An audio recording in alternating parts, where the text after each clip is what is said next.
Ito may isa pa oh. Ito pa rin isa. Ito meron pa isa. Ayan oh. Kanino kaya yun? Sa akin mga idol. Good morning mga kaibon. So, yun oh. Maaga yung ibon ni paring Awe. So, bali yung kalapati natin. Ito na. Neclock na natin. Bali, ang speed nga pala ng aking kalapati ay 1,187 ang speed. Yung isang dark checkered na yun. Tapos, yung isa, invalid yung ano niya, clocking. So, iayusin pa natin yun.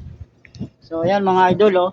Goods na goods yung ating conditioning na ginawa sa kanila sa pagpapalipad natin sa tanghali, sa umaga, sa hapon.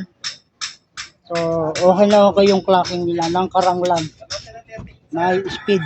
Ayan o. May speed ang ating kalapate sa clocking. So, ayan mga idol at maya-maya na natin sila. Pahingahin muna natin.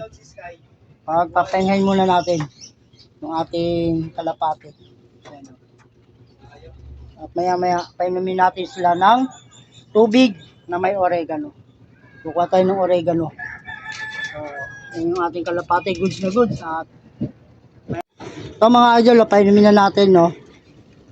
Tubig na may halong oregano. Ayan na oh. Ayan na. Inom. Kanina pa yung naka ano. Ready. So, ayan mga idol at goods na goods na yung ating kalapate no. Plak silang dalawa.